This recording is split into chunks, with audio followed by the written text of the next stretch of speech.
Kind of a tough act to follow, but I think the best way to follow it is with prayer. So let's have a little bit of prayer. Dear God, thank you so much for freedom, the restoration you give us through the simple act of us dedicating our lives back to you. Lord, we know at some point we took it upon ourselves to be in charge of our own destiny, and now, thankfully, God, we've realized that your offer of free forgiveness and restoration is the simplest thing we can ever do. Thank you, God, for the choice of these two women. I pray that you'll watch over them and help them reestablish their identity in you, which is exactly what you've put on my heart to talk about today. Thank you, God, for everything you've done for us, to us, and through us. In Jesus' name, amen. So, if you haven't figured it out, I don't normally title things I talk about, but today, that's all I had. Normally, God is kind and He gives me a topic and He gives me resources and He tells me where to go find that topic in the Bible. And this time He decided that, He's going to start doing what He does to Dale and just give me a topic. So I had one word, and that word was identity. And I'm going to walk around a little bit because I'm a little nervous, which is unusual. According to my wife, I talk a lot. I don't know why this would be different, but anyways. Yeah. So I figured the best way to talk about identity is to start with me, because I'm the one I know the best, right? So when I was born, and some of you have heard this before, I was born in 1968. Please don't do the math. But at that time, I was 2 pounds 8 ounces in 1968. And so, to put that in perspective, I was smaller than a brick of Tillamook cheese, right? That's how big I was in 1968. And you don't typically, at that time, you didn't survive, right? They didn't have the technology they have now. They didn't have the equipment. They just did the best they could and prayed for luck. And so, I started my life that way, not the best start. And out of that came there's physical things that happen when you're that premature. You don't develop like you're supposed to. And so my whole life, up until right around in high school, my whole life I was behind everyone else developmentally as far as physically. So who here has ever adopted a runt? Like a puppy that's the runt of the litter, right? I was the runt of the litter. Everywhere I went, I was smaller than all my peers my age. In fact, a lot of times I was older than people that were half again bigger than me. And so my first identity crisis became, I'm the little guy. And I don't know if anybody of you ever been the little guy, but you got to work twice as hard. You got to be twice as stubborn. You got to be twice as mean. Now, I'm not sure you have to, but that's kind of where I went. And so I developed this ultra competitive personality. And out of that, my competitive nature went into a lot of different areas. Physically, I went into a lot of different sports. And I was really good at most of the sports that I went into because I tried so hard. And so I developed this identity as an athlete. Every sport you can imagine, pretty much. I even tried track and field, but with a 28-inch inseam. Not my best, I kind of stuck to discus, javelin, shot put. Those things didn't require me actually running forever and keeping up with people. So I developed this identity of an athlete. So then life goes on, and I'm raised in a Christian family, and we're Baptist. So now I've got an identity as a Baptist. So now I'm an athlete, I'm a Baptist. I go to Christian schools my whole life, off and on. So I'm a Christian, and I develop these things, and eventually that leads me to meeting Janet, my wife, and joining the Army. So now I'm a soldier. So now I've got this identity that I'm a soldier. So all these things, right? Well, then I get out of the Army. Now what am I? I'm a college student still, so I'm a student. I'm going to get a degree. Sort of. It didn't work out that way. Life got in the way. So I fell short of finishing. So then I went on to these other careers. And the point of this is you can see all of us have this story of through different phases of our life, we develop an identity. And what God was telling me is, what if I take this away? So he took away the army, right? All right, so now what are you? And that's my question for you. What are you? Right? Who are you? That's the question. Who are you? The biggest issue isn't what have you done? The biggest issue is who are you? And there's a reason for that. When he took away these things, and the very last one that he took away, he almost took, not he, but my life was almost forfeit. Almost a year ago, I had a heart attack. And in the hospital after the procedure, put the stents in my heart, which, it's good they don't tell you everything up front, because all they said was, you had a heart attack, but you're going to be fine. Okay, first of all, I never doubted I was going to be fine until you just said that. So, maybe don't do that again, because now you got me wondering. But I had this heart attack. They rushed me into this operating room. There's hardly time to think, so I'm not really concerned. But then they get me back in the room. They do the ultrasound, and during the ultrasound to make sure everything was working right, I started to crash. And I, people talk about end-of-life experiences and how everything flashes through your mind. And honestly, that's not true, at least not in my case. There was really only one thing flashing through my mind, and that was my family. Because I knew my wife was there, and my son was there, and his wife were there in the room. And all I could think was, I don't want them to see me die, right? I thought I was dying. And it didn't help that the people who were supposed to be saving you can't figure out how to get the atropine in and put the pads on to get the crash cart hooked up. Like, they're fumbling over it, and I'm laying there going, just my luck. I get these guys. Turns out they did okay. Everything worked out, but in that moment, I had no identity. My only identity was, I'm going to go see God. This is it. My identity, all that stuff I built, all that stuff I assigned to myself didn't matter, because it was all stripped away against me. And we all have varying degrees of that in our life, where we create an identity, we identify ourselves with something, and then that thing goes away. So I think it's important that we talk about, as people, what is our identity, not as an individual. And to do that, you really have to start at the beginning. And the beginning is creation. So we're created by beings, right? We didn't just create ourselves. So somebody that made us gets to define who we are. He gets to say, you're this or that, not us. So in Genesis, God says, and this is Genesis 1, verse 26, then God said, let us make human beings in our image to be like us. They will reign over the fish in the sea, the birds in the sky, the livestock, all the wild animals on the earth, and the small animals that scurry along the ground. So God created human beings in his own image. In the image of God, he created them, male and female. He created them. Okay, so what do we get from that about ourselves? What do we know now by reading that? What was that?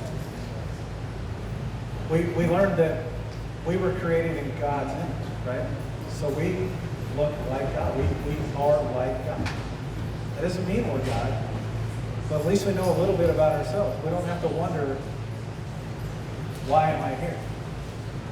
The why am I here is answered by the who am I? I was created by God to be with him, to spend time with him. That's why I am. That's who I am. Right? So you look at time, and so then you fast forward a little bit. Once Adam and Eve, they didn't follow the one instruction God had. He had one rule only, and they couldn't even follow that. Kind of sounds like me, The Ten Commandments. I laugh over the Ten Commandments because sometimes we think if we can, the point of those, by the way, in my opinion, is that God wanted to show us how hard it would be for us to get back to where we're supposed to be, because we couldn't even follow 10 commandments, right? How many of you can go through an entire day without violating one of the 10 commandments? You don't have to answer, but I'm not raising my hand. because I can't. I'm pretty sure if you narrowed it down to 2, I probably wouldn't be able to. It's kind of part of what we did to ourselves, right? Through that choice of choosing the hard path rather than the easy path. God gave us the easy path. So who we are was we're God's creation. We're His friends. We were created to be in a relationship with God. It doesn't say in there, when it talks about it, it doesn't say we were created to serve Him. It says He wanted companionship. He wanted someone to talk to. So He created us. But through time, it got derailed. You look at Israel, and what happened with Israel? How did they lose their identity? Well, they went off, they go to Egypt, right? So they're in Egypt for 400 years? They forget who they are. Soon they're acting just like the Egyptians. They're worshiping pagan gods. They're doing all these things. They forget who they were. And we've done the same thing. We've forgotten who we are. We've created false identities. And there's a reason that that's a problem. One of the reasons is I think we're all aware that when we say bad things about ourselves, when we create a negative self-identity, it's hard for us to overcome that. Right? Because if I call myself, I'm a horrible person, I'm a liar, right? How do I get past calling myself a liar? A liar is not who I am. A lie is what I do. Right? I'm still created by God in His image. And I just want to encourage everybody, the negative. If you're lonesome and jealous God, you can't be one without the other, and that means it's not true. If you're lonesome and jealous, if you're lonesome, that means you're going to get somebody. You get somebody, and all of a sudden now you're jealous because that somebody's had somebody else to talk to. Right. Then that means there's something wrong with God. So when we think of ourselves, we need to not think of what we've done or what we will do. And here's the reason. If you say, I'm a good person, let's say now we're doing positive self-talk. I'm a good person. I'm always kind and loving. Well, what happens the first time you're not kind and loving? You doubt who you are. Your thoughts are, man, I'm not that. I thought I was that, I'm not that. So where do we go from there? That's what God was telling me. Where do you go from there? Why is it important that we stop worrying about who we say we are and focus on who God says we are? And I had this whole long thing I was going to talk about, but it's really that simple. It really is. It's that simple and that hard.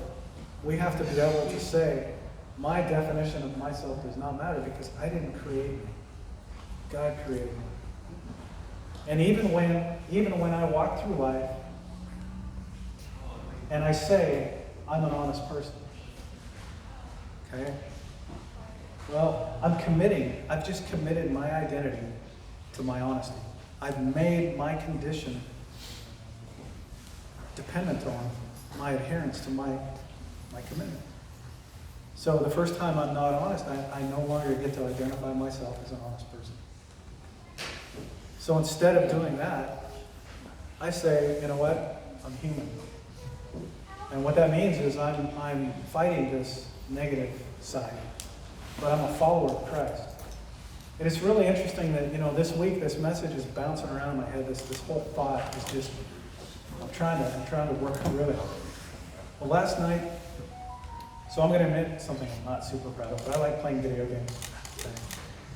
And there's this voice chat program where you can go on and you can just, instead of talking to all the crazy, weird people in the game itself, you can talk to other people that you know that are playing the game, and you can mute everyone else. So you're only talking to your friends about whatever you're talking about while you're playing this game. And I went to my computer just to look at some stuff from my daughter, and I hear voices. Well, that's weird. The computer doesn't normally talk to me, but apparently I'd left the program running and some people were in that room and they were chatting among themselves. So I sat down and I listened. And it's 3 guys that I know that are also Christians, and they're talking to this lady who is apparently British, and she doesn't even know what she is, but she's not convinced Christianity is real. Right? She's been exposed to it, she's been brought up in the Catholic Church and schools, and so she's had negative experiences, and so she's got this image of what being a Christian is. And so I sat and I listened to them in their discussion for a little bit, and I had the opportunity to talk to her about this very thing, and we chatted for about an hour and a half, and I was telling her, you know, I understand all the things you said about Christianity. You're right. They have gotten it wrong. We have gotten it wrong. We have focused on the wrong things. We've portrayed ourselves by whatever value we've assigned, by whatever identity we've given Christians. We've passed that off as the identity of a Christian. And we talked for a long time. She said, you know what, I still don't know if I believe, but I really appreciate you being honest and really talking honestly, you know, at the base level, what is a Christian really? What is Christianity? So it was great, you know, I'm like, okay, obviously it wasn't a coincidence because I don't leave that program running and I don't normally have this topic bouncing around in my head. And here she was with this real opportunity to talk to someone I don't know about identity.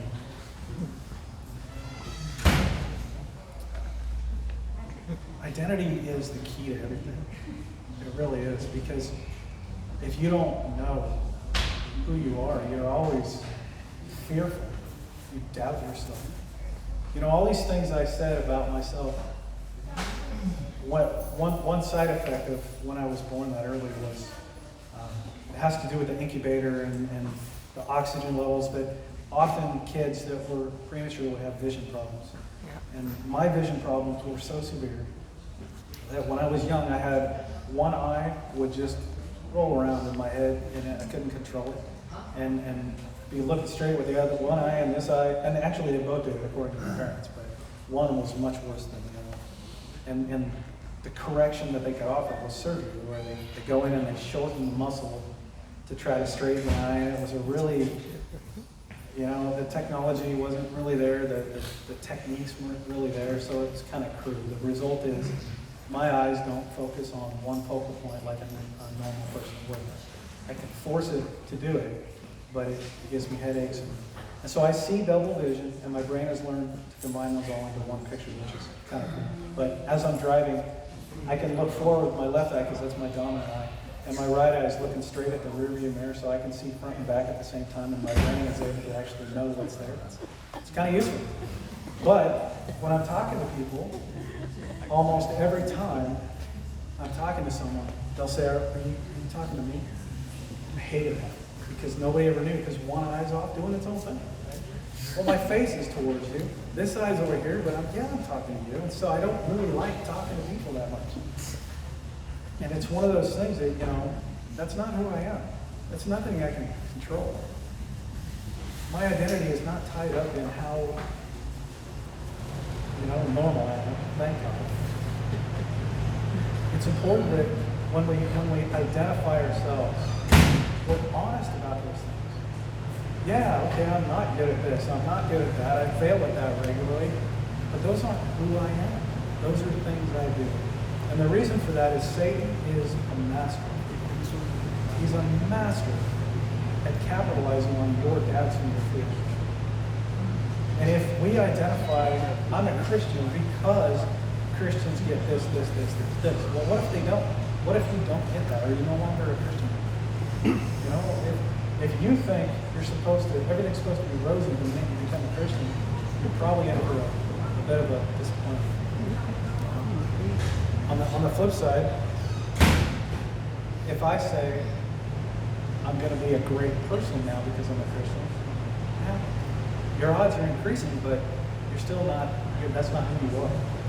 You're a follower of Christ. You've given your life over to God, and so that we just need to root ourselves in the identity of being God's creation, God's child. So nobody can hold those other things against us.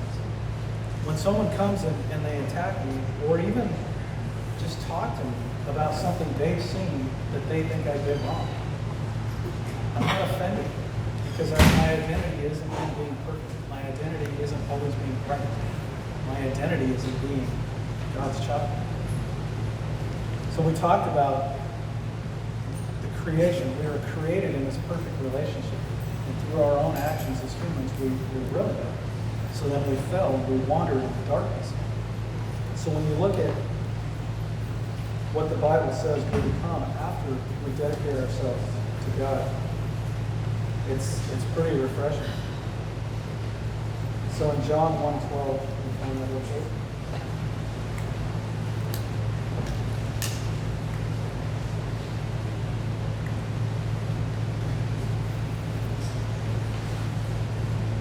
Maybe real quick. There it is. So we were created as children of God. Through our sin, we were no longer in that relationship with God. But in John, it talks about those to all who did receive him, who believed in his name, he gave the right to become children of God. That's a right. Right? We can claim that. That's our identity now. We're restored to God. I am your child. I don't have to be judged by the fall, by these things. Those aren't my identity. I'm no longer a sinner. Right? That's the beauty of it. Someone who was born, and people get hung up on this, someone who was born a baby. That baby's a sinner. Because that wasn't what they did. It was who they were. I apologize. My daughter apparently needs me for something. I'm gonna ignore it. So their identity was a sinner because that's who they were through the fall. Now our identity has been restored to a child of God. So we may sin, we will sin, but that's not who we are. Right? And it's important when we look at our lives, and sometimes we get really down. I've seen it here among all of us at some point. We get down on ourselves because I should be better than this. No, that's not who you are. Who you are is a redeemed child of God. So my encouragement, I know we're running a little late, my encouragement for everybody is take the opportunity, especially in major life events, take the opportunity to re-identify, is this something I've done or is this who I am? Right? You don't have to take everything and make it about you because it's all about God. It's about following in Jesus' footsteps as his redeemed child. I know it's